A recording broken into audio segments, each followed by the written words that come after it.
Section 1. You'll hear someone booking transport for a trip. First, you have some time to look at questions 1 and 2.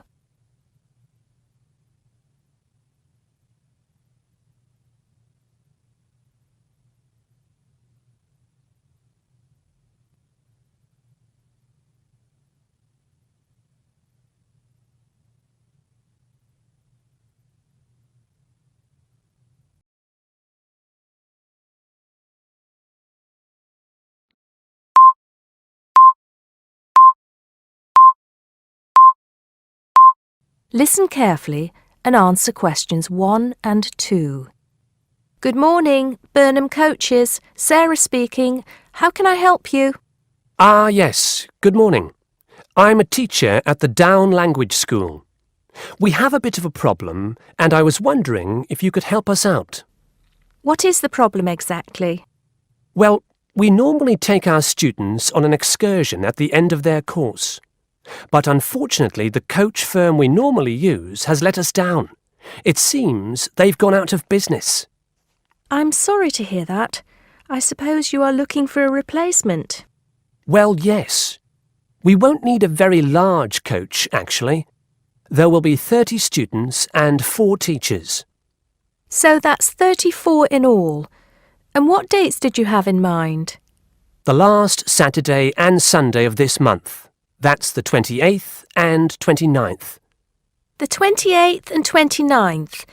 Does that mean you are planning to stay somewhere overnight? That's right. Actually, we want to do the same excursion that we do every year.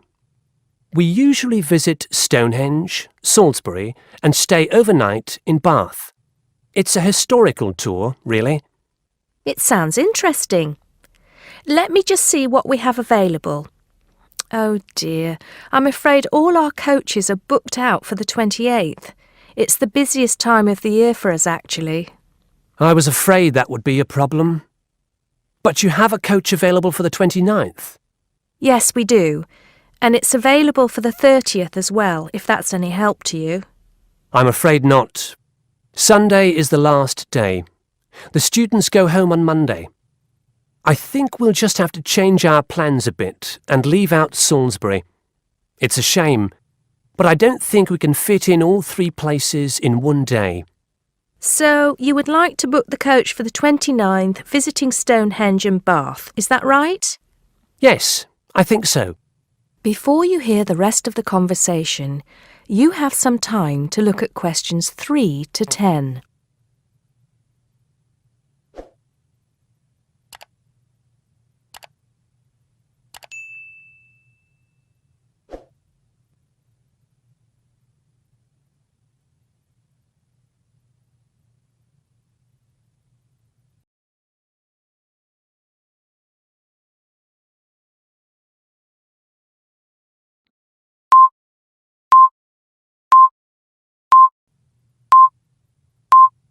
Now listen and answer questions 3 to 10. Right, I just need a few details, sir. OK. My name is Paul Scott. S-C-O-T? It's double T, actually. I'm sorry. And it's the Down Language School. Could you give me the address for that, Mr. Scott? Yes, it's Down House, Hill Street, Brighton. Do you need the postcode? No, that's not necessary, but I do need a contact number. Of course.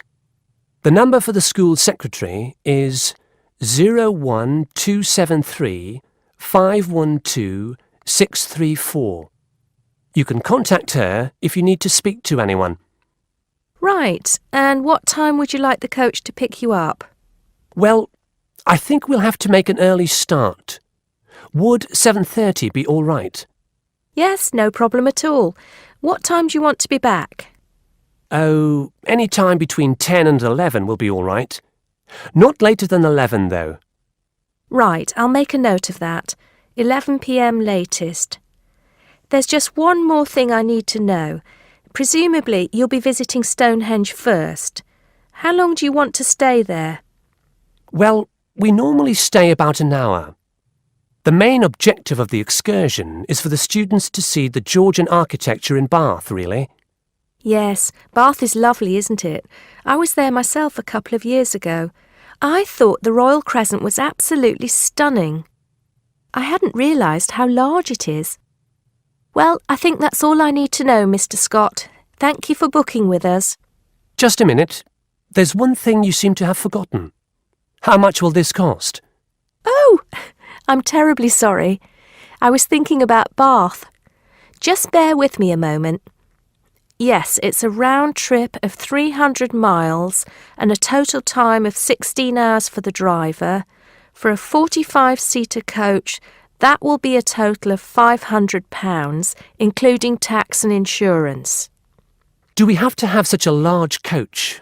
There are only 34 of us. We don't have any smaller coaches, I'm afraid.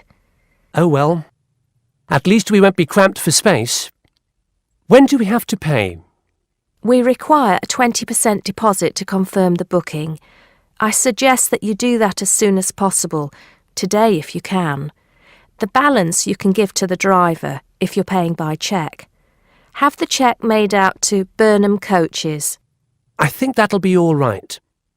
I will have to check this with the school accountant, but if all is well, I'll arrange for someone to bring you the deposit within the next 2 hours. That'll be fine, Mr. Scott. Well, thank you very much indeed. Goodbye. Goodbye. That is the end of section 1. You now have half a minute to check your answers.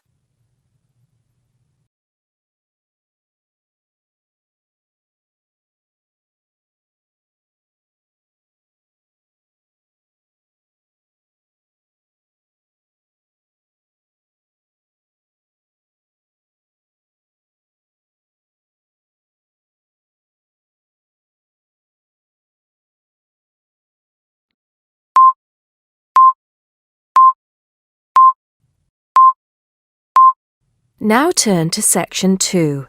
Section 2. You'll hear someone talking to a group of university students. First, you have some time to look at questions 11 to 17.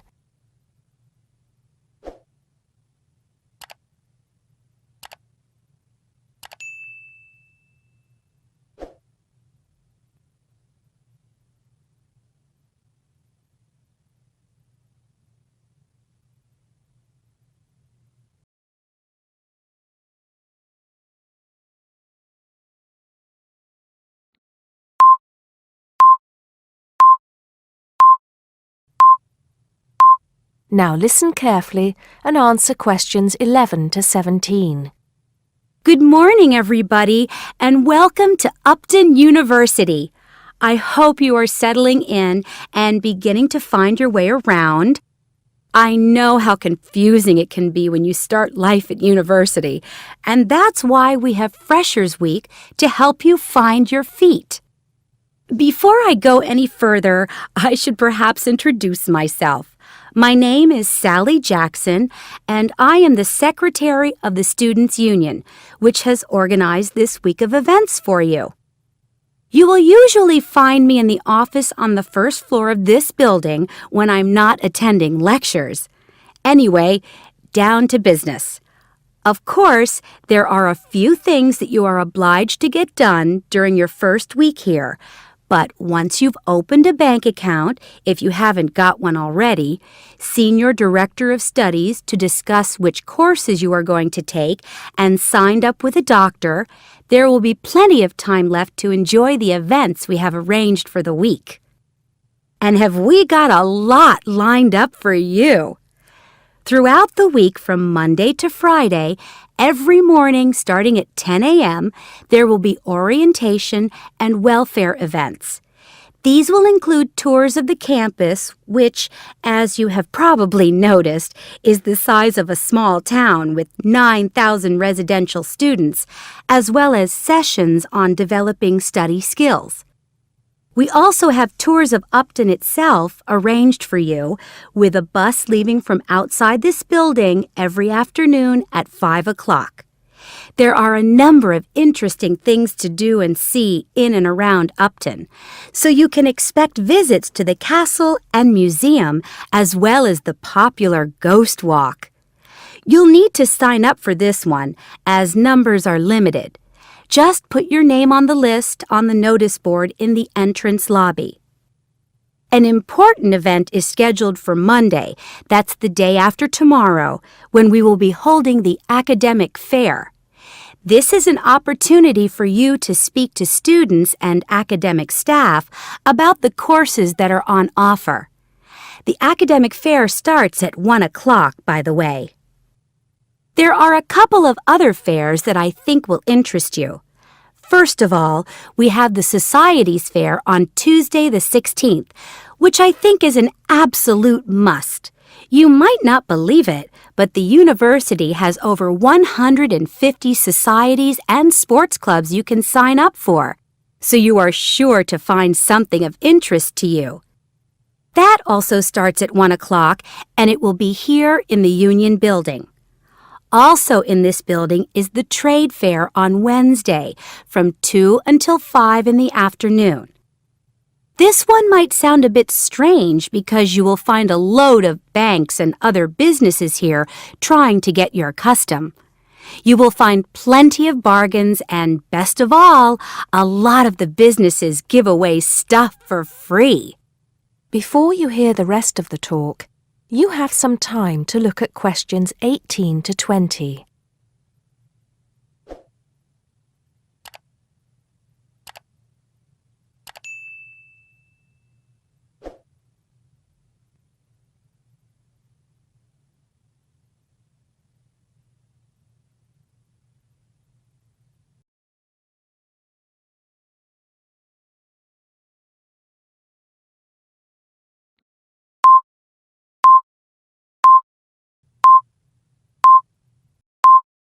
Now listen and answer questions 18 to 20.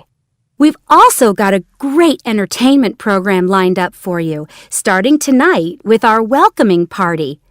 We have a top band lined up for your entertainment, but I'm not allowed to say who they are. All I can say is that I am sure you will not be disappointed. So come along to Blackmore Hall at 9 o'clock this evening to get your university experience off to a flying start. Just one point. I'm afraid this event is limited to freshers only. Because of space restrictions, you can't bring a friend tonight. Sorry about that. There's more fun and games on Monday in the Cotswold Theater here on campus. We have booked two of the cleverest comedians in the country, Paul Frazier and Jenny Brown, for a 3-hour show. Paul has assured us that he and Jenny have packed the show with new material, and as they always get rave reviews for their shows, I think we can look forward to an evening of great entertainment. That's in the Cotswold Theater on Monday evening at 7:30. Moving along a bit, on Thursday there is an important date for your diaries. This is the official Freshers Opening Ceremony, when the Dean welcomes you to Upton University. So remember, Thursday the 18th from 2:30 to 3:30 in Blackmore Hall. You certainly should go to this one, and by the way, light refreshments will be available. At the end of the week, on Saturday, you have the chance to dress up in your smartest evening wear for the official Freshers' Ball. Actually, although it's called a ball, it is quite a relaxed affair, so we are more than happy if you turn up wearing jeans and a t-shirt. The important thing is to relax and enjoy yourselves. Time and place are the same as for this evening's party. Blackmore Hall from 9 in the evening to 3 o'clock in the morning. Right. I think I've covered the most important and exciting events we have lined up for you, but there will be plenty of other things going on throughout the week, so remember to check the notice board in the entrance lobby regularly. Enjoy the rest of the day, and I look forward to meeting as many of you as possible this evening at the welcoming party. That is the end of Section 2. You now have half a minute to check your answers.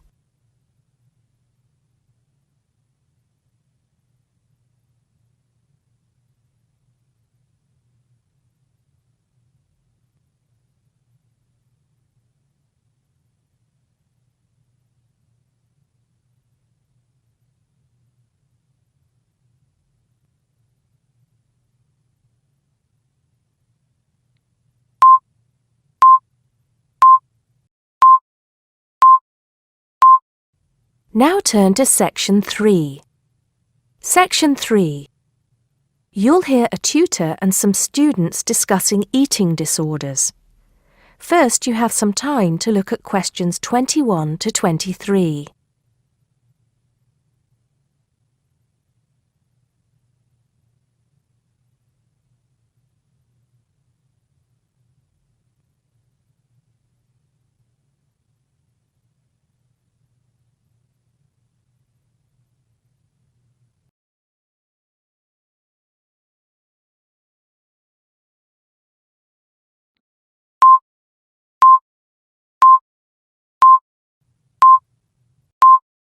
Now listen carefully and answer questions 21 to 23. Good afternoon. I hope everything is going well. Right, we've been looking at problems some people have with eating. And today I'd like to focus on one you've probably come across in your reading. It is sometimes called binge eating disorder, or BED. As you know, I am not a particular fan of these acronyms, so I will refer to it by the alternative name, compulsive eating disorder. Has anybody heard of it? Yes, I have. In fact, I read a case study of a first-year university student who was diagnosed with it. Do you remember what the symptoms are? Well, of course, one symptom is that the person eats too much, although that's true for other eating disorders as well. They also put on weight. That's right. Whereas in some other conditions, such as bulimia, they don't, and can actually lose weight. One thing that compulsive eating disorder and bulimia have in common, though, is that the person with the condition often becomes clinically depressed. Are you saying that everybody who is overweight is suffering from the disorder? Not at all. What makes the compulsive eater different is the pattern of the disorder. Initially, as we've said, the compulsive eater starts eating too much. This seems to be because the sufferer finds comfort in food and eating is seen as a way of coping with problems. They don't eat because they feel hungry. Mary, in the case study you read, was there any reference to what triggered the problem? I seem to recall that the student was suffering from stress because she was revising for exams, and she started eating snacks, junk food, while she was studying. Soon, she was eating snacks all the time, and it just got worse from there. Yes, that sounds plausible, although compulsive eating often starts a lot earlier than the case you describe. Before you hear the rest of the conversation, you have some time to look at questions 24 to 30.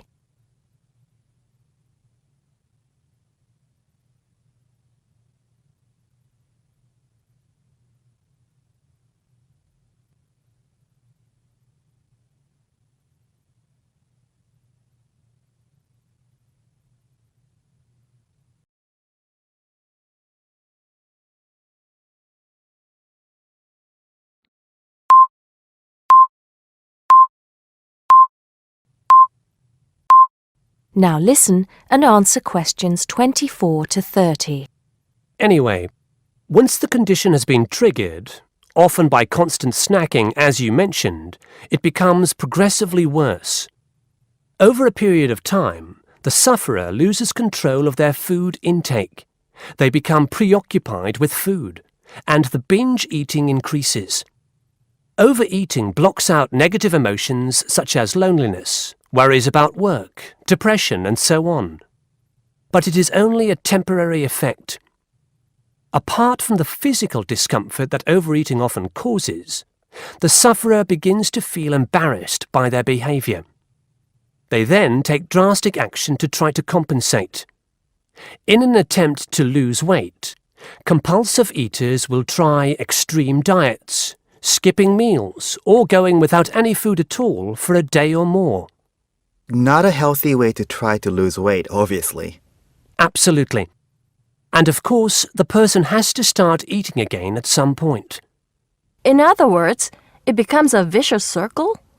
That's right. Binge eating, extreme dieting, or attempts to lose weight by other means, and then binge eating again. What are the long-term effects of compulsive eating? As you might expect, these are similar to those for people suffering from obesity. Diabetes is frequently reported. What about treatment? The disorder can be treated, certainly. But there's always the possibility that the patient will suffer a relapse and start binging again. What does treatment involve? Medication? No. It normally involves sessions with a therapist experienced in treating eating disorders. A nutritionist will often be involved as well. Are there any self-help organizations?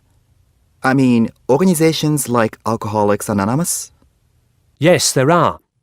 And you might want to follow this one up for your research.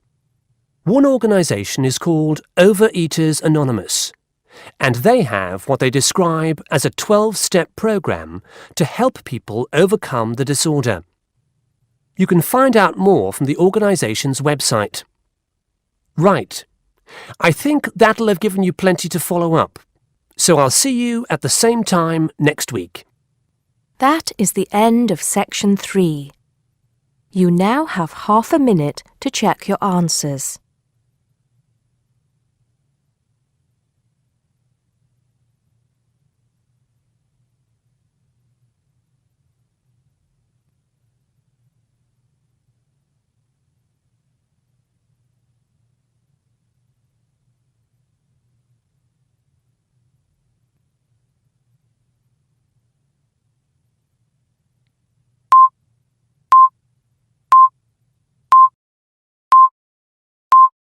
Now turn to Section 4.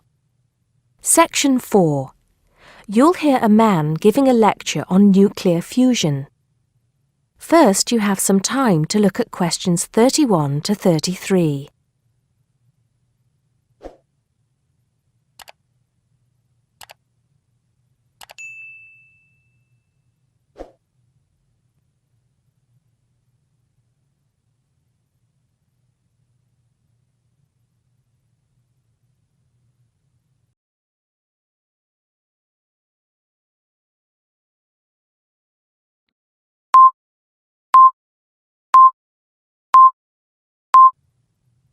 Now listen carefully and answer questions 31 to 33. I'd like to start by thanking so many of you for attending this, my first public lecture at this magnificent university. I'm going to be talking to you today about nuclear fusion. Before I proceed further, I would like to apologize on behalf of some of our newspapers for the sensationalist and hopelessly inaccurate articles that have been published on the subject over the years. I must confess that my own interest in the subject was actually stimulated by an article published more than 50 years ago in a popular Sunday tabloid with the impressive title, Power from the Sea. Today, most people would probably interpret such a title as an introduction to a discussion on the latest developments in renewable energy sources, such as wave technology or generating electricity from tidal flows. But back then, little, if any, progress had been made in these fields since the invention of the water wheel. As I recall, following coverage of the opening of the world's first commercial nuclear power station, more than 50 years ago now, at Calder Hall in 1956, the article promised that we would have limitless, almost free electricity within 10 years. It claimed that we could do this using an isotope of water, deuterium, from the sea. This would be used in reactors to combine simple molecules of hydrogen to form helium, releasing energy in the process. Of course, this is different from the process of nuclear fission, which today's nuclear reactors use. I wouldn't like to say that the article I read as a boy was totally inaccurate. It's true that the concept of producing energy from nuclear fusion, essentially reproducing the reactions by which our sun and other stars produce energy, depends on fusing atoms of hydrogen, but the timescale suggested was hopelessly wrong. To this day, despite some very embarrassing false claims from scientists who should have known better, we have not been able to produce energy from nuclear fusion in a controllable way.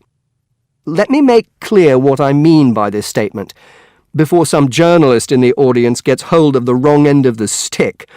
Yes, we have been able to fuse hydrogen atoms to produce helium and a release of energy, but the balance account has always been negative. We've always had to put more energy into the reaction than we've ever succeeded in getting out. We know the theory works, but we still do not know if we can get fusion to work for us and solve the problem of our energy needs. Before you hear the rest of the talk, you have some time to look at questions 34 to 40.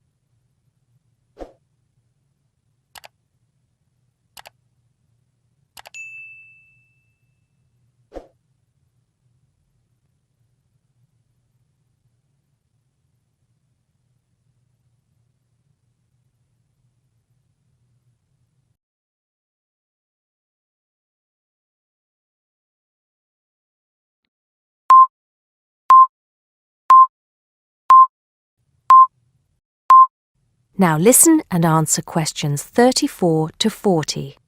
Here, I will briefly explain these problems before going on to give you a summary of the innovative ways being tested to overcome them.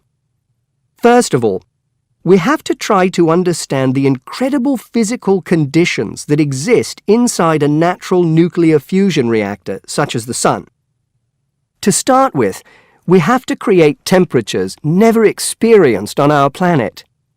Indeed, if we had experienced the temperatures required, then our planet would never have formed. We have to generate temperatures of at least 100 million degrees Celsius in a carefully controlled environment before we can even hope to produce a fusion reaction. The problems are immense, but it can be done.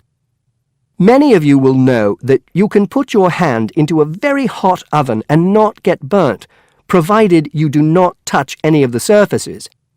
I won't go into the reasons for this phenomenon here, but we are applying roughly the same principles in designs for fusion reactors. I think I can promise you that the heat will be confined to a very small area. The other major problem we have to find a solution to is pressure. The pressures in a massive body like the Sun are vast, and this is what brings the hydrogen atoms into such close proximity to one another that they fuse into helium. We may not have to achieve the same pressures in a fusion reactor, but even so, it is a huge technological problem. What, then, makes me hopeful about the future of energy from nuclear fusion? Perhaps surprisingly, it is developments in laser technology. We can now use lasers to control the nuclear fuel pellets so that they remain suspended inside the reactor without touching the sides. Remember that these pellets are quite small, and because they contain atoms of deuterium and tritium, the two isotopic forms of hydrogen that can be used in these reactions, they are quite light. The lasers will also compress the fuel pellet to raise the pressure to that required to initiate the fusion reaction. Another, far more powerful laser will be used to heat the fuel pellet to the temperature required. This laser, if you like, will act as the trigger to start the reaction. Once started, it is hoped that the reaction will produce enough energy to maintain itself, and also that it will produce a surplus in the form of heat that can be used to produce the steam needed to drive turbines in order to generate the electricity the world needs. To give you some idea of how much energy we can produce, It has been calculated that just 1 kilogram of fusion fuel is capable of producing the same amount of energy as 10,000 tons of fossil fuel. I think you would agree that such an objective is worth working towards. I believe, and I am not alone in this, that nuclear fusion could supply the world's energy needs for centuries to come. That is the end of section 4. You now have half a minute to check your answers.